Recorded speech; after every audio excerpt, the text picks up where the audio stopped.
Jill has a passion for training. In her over 2 decades of working with CRM, Customer Relationship Management, CRM. These technologies, she has seen training removed from projects for a wide range of reasons and the effects that this has on the project. The effects of eliminating training from projects such as these are rarely good. Not good for the user, not good for the organization. Ladies and gentlemen, with the 7 sins of CRM training, please welcome Jill Walker. What's the time on this thing? And the time we're going for? Give or take 30 minutes total. So start at 0 with green and red at 30. Give or take 30. But I have to be given extra for all of this stuff that wasn't part of my speech. So 12 seconds.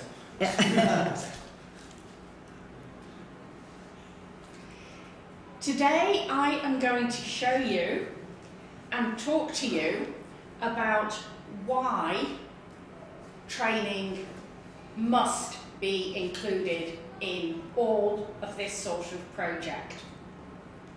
And I'm going to look at it as the 7 sins of CRM training.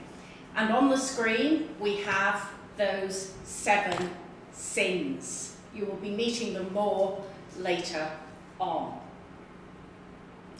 As many of you will know, I've been working for a long time in the customer relationship management implementation space. And we have an embarrassingly high failure rate within projects. Depending on what you read, the failure rate for CRM, customer relationship management, and related technologies, ERP, enterprise resource planning projects, which collectively form part of what is called line of business applications, is monstrously high, up towards 85%. There's a lot of reasons for that, and some of those reasons, as they will become more clear as I go on, but there's a lot of this that we could avoid.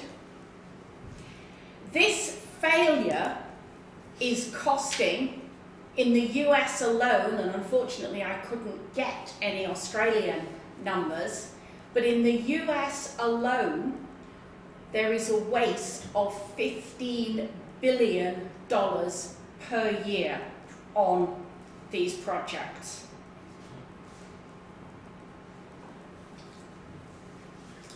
This is a publication that came across my desk only this morning, that with digital transformation and CRM ERP projects are often put under an overall umbrella of digital transformation, that between 51 and 54% of companies doing a project of this nature experience operational disruption at the point of go live. In other words, at the point when they switch from old system and processes over to new system and processes, over half of organizations have major business interruptions. We also have an increase in cost for those projects, and depending on what you read, that average ranges from a 50% increase on the original cost to a 300% increase on cost. In other words, if you budgeted, let's choose a nice simple, relatively small number, $10,000 for the project, in reality that project is not going to cost you $10,000 as you budgeted, but somewhere between $15,000 and $30,000. That, of course, is one of the big reasons that a project is deemed to have failed. It doesn't mean that you've got nothing at the end of it, but you haven't got what you expected. So why do projects fail? Cost obviously is a big one. That often comes out because of poor project objectives. In other words, what we're going to do isn't clearly laid out at the beginning. I like to think of this as the Alice and Cheshire Cat conversation, where Alice asks the Cheshire Cat which way she should go. The Cheshire Cat replies, "Where do you want to get to?" Alice says, "I don't much care." So the Cheshire Cat says, "Well, in that case, it really doesn't matter which road you take." And poor objectives are where the project has not been structured right at the beginning, so it is planned and structured appropriately. Poor strategy is the next level down, and that's, we might know overall that our objective is to improve sales by 30% by the end of the year. That's a reasonable goal. It's a tough goal, but at least it is structured as an objective. But if we then don't put in place the strategy to achieve that, using the new technology accordingly, we will likely fail to reach the goal and deem the project a failure. Scope creep is an enormous one. So we've got our budget, and I'll stick with my idea of $10,000. And for $10,000, we said to the supplier that this is what we want. And for that, we got a price of $10,000. And then we say, oh, but a bit of this would be nice, and a bit of this would be nice, and a bit of this would be nice, and.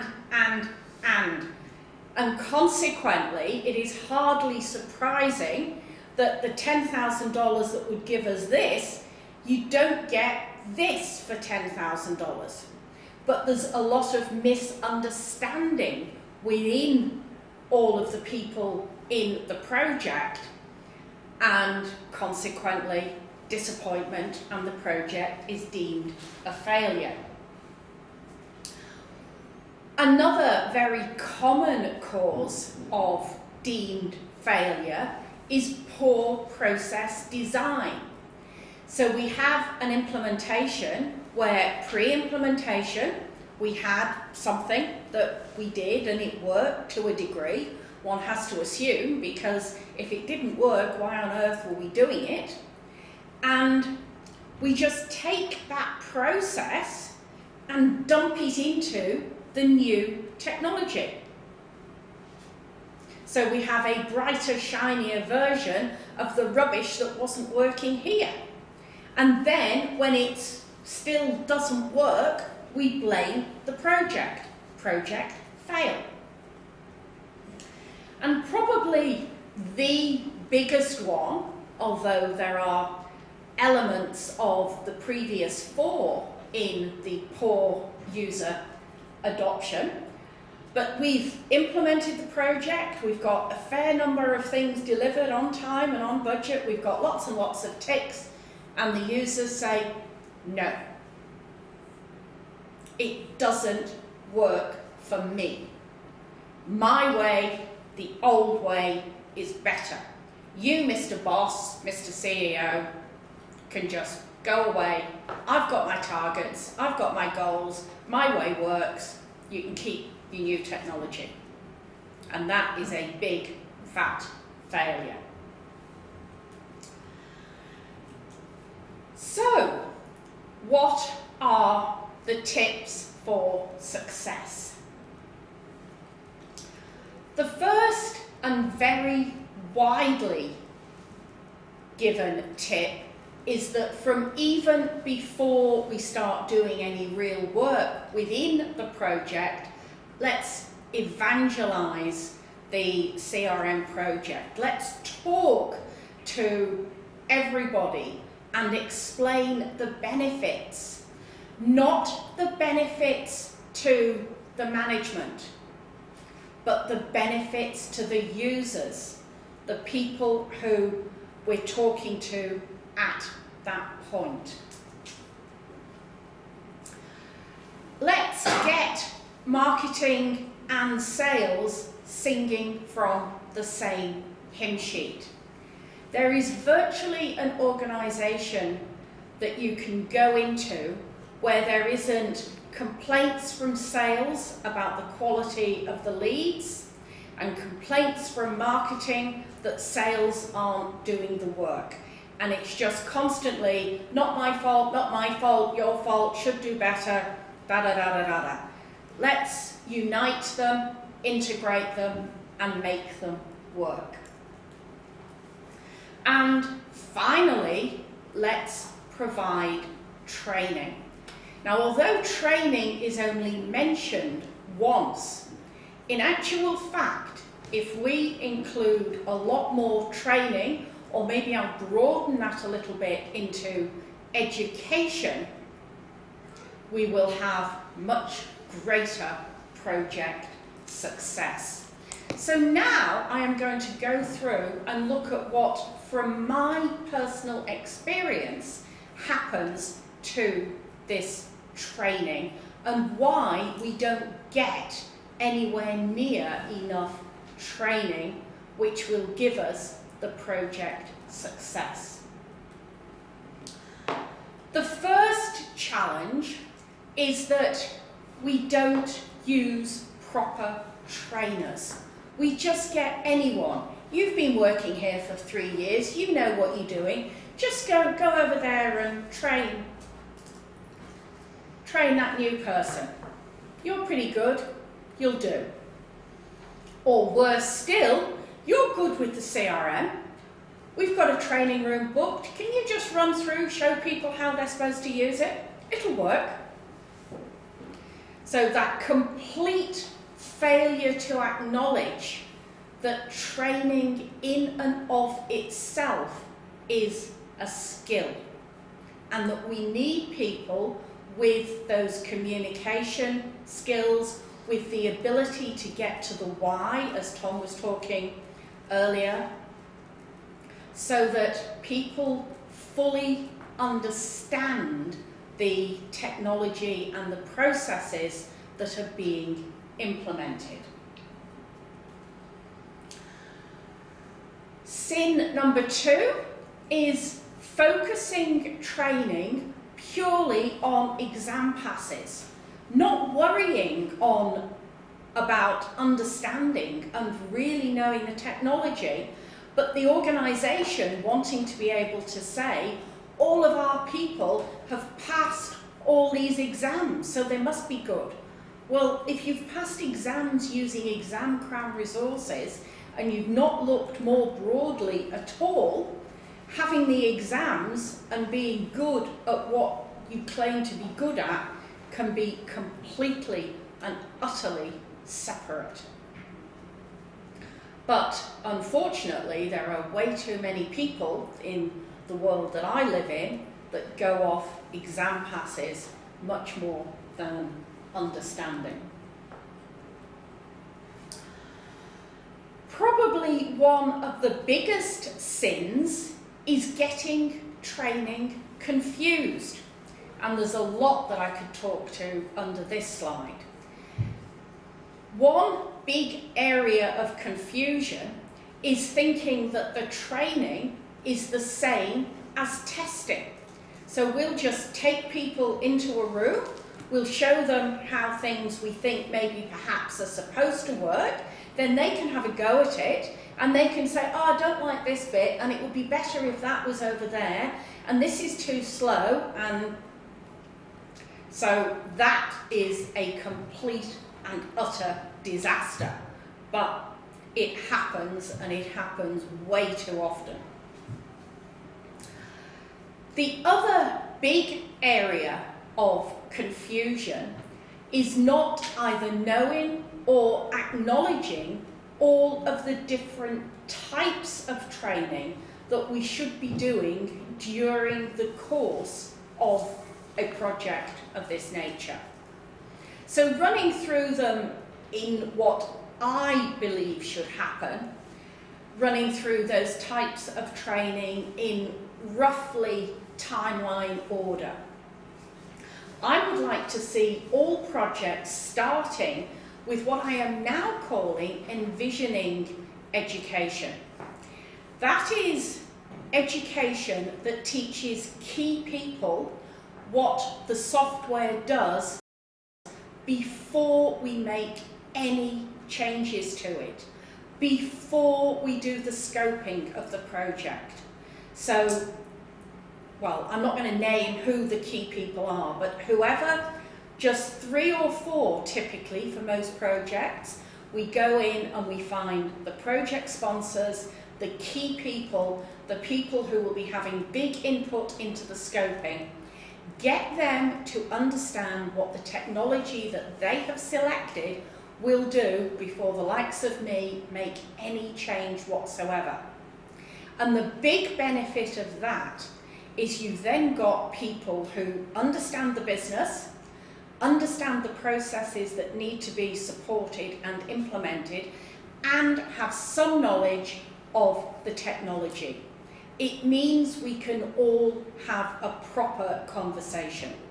Without that knowledge, you've got the business saying, in our business we need ABC, you've got technology people saying, well, it does X, Y, Z, and they just don't work. We also should ensure that all of the technical people who are involved in making those changes are widely skilled in the technology. We shouldn't assume, whether it's by exam passes or resumes or anything else, that everybody knows the technology inside out.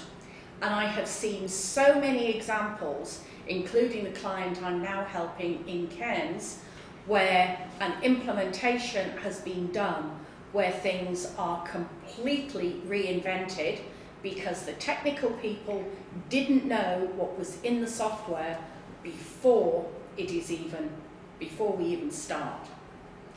We also should have end user training. And when I talk about CRM training, an awful lot of my audience think end user training is all that matters. But it's not. I've already mentioned 2 others. Now, end user training, when done properly, is teaching the users how to do their job using their processes and their data with the new technology. So end user training, by definition, can't be the same for this organisation as that organisation. We cannot have off-the-shelf end user training. And the 4th set, or the 4th type of training, is train the trainer. Let's get some key people in the organisation with some of those communication skills and an in-depth knowledge of the technology so that they can keep that training happening as the project and the software rolls on. The next sin is running training at the wrong time.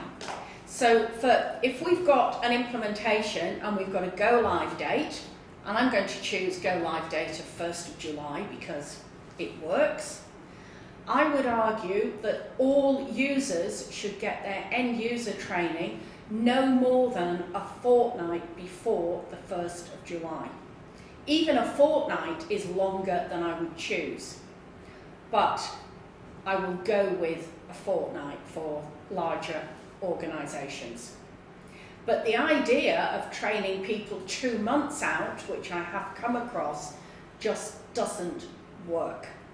as I said, even 2 weeks of life, grandchildren, walking the dog, doing whatever you do, including, of course, doing your job the old way until we get to go live.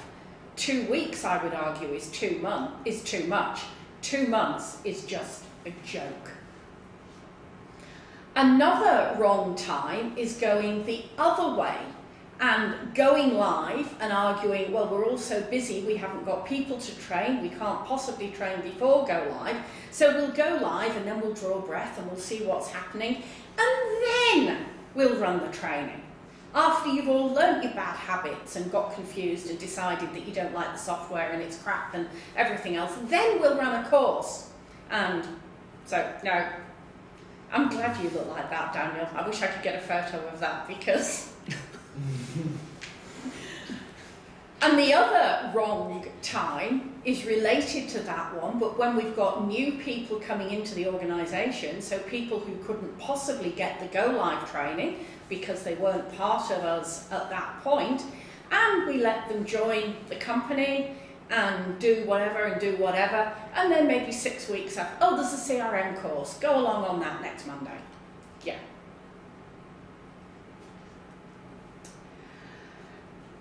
Another sin is failing to include practicals. Using any technology to do your job is, by its very nature, a practical exercise. So running training where somebody like me, good as I am, or maybe even less good than me, just gets up and displays the screen and says, well, you do this, and in there you type this, and then you do this, and then you click save, and now we'll go on to another topic, and another topic, and another topic, and 93 topics later, you can go back to your desk and you'll remember all of it, won't you? And you'll now be able to apply it to your work. Nah, doesn't work. But it also happens. And that leads me into this next sin, where we rush the training, where somebody in senior management says, no, 2 hours has to be enough. It's just CRM. If you can't get it all in 2 hours, you're not a very good trainer. Now, quite often I, as a trainer, could get all of that material into 2 hours. I could come up here, I could take a deep breath, and I could talk at the speed of a steam train. How much of that information that has just been thrown at the users at steam train speed gets back to their desk is another matter. And one of the worst examples I had of this was when I worked with Microsoft, and we had put together a one-day course. In Germany, they decided, no, this one-day course could be a half day. Well, we explained to them that 2 into 1 just doesn't go, and at that point my German was good enough to do that, so by a slight concession, instead of a half day running from, let's say, 9 to 1 and then a short break and an afternoon session, they said, well, we'll start at 7 and you can do a 5-hour session from 7 to 12, short lunch break, and then you can do another 5-hour session from 1 to 6. Well, number one, the effect of that on the trainers doing 2 days work every day, day after day after day. But worse still, the participants. The vast majority of the participants were used to coming to work at 9 o'clock. So we had a session that started at 7 o'clock and they arrived at 9. Yes. That one didn't work either. And the final sin is the easiest one to explain, and that's just to not bother with it at all. My team members are bright. They'll pick it up. I'm their manager and I haven't got a bloody clue how to use the software, but I don't work in IT. My team are bright. They can send my emails and write my documents, so they'll pick it up. We don't need training. Yes, so I argue very strongly that if we were to get the training right, an awful lot of that 85% failure that I talked about earlier on would just go away. I firmly believe that training is the key to success of these projects. And it is the success because, first of all, when we do that envisioning education up front, we can get the scope right, or a lot better, so we avoid scope creep. We can understand what is reasonable when we're setting in place our strategy. We can make sure that our newly designed processes work with and not against the new technology. And we can have intelligent conversations between the senior business decision-making people and the technologists who are going to be doing the implementation. If we make sure that our technical team know the software inside out, upside down and back to front, they will then be able to make intelligent decisions. They will know when there is an out-of-the-box functionality that we'll need, when we need to move to some configuration or customization. If we get the end user training right and at the right time, and including appropriate practical examples, the users will go live with this software knowing that it does support them, it will meet their needs. And a big part of that 85% failure is not so much technical failure, it is just the users who feel they are getting a lot less out of it. And after all, the users are the key to the project success. Training is key to the user success. So training is key to project success. And with that, I will hand back to our MC for today, Tom Hobbs.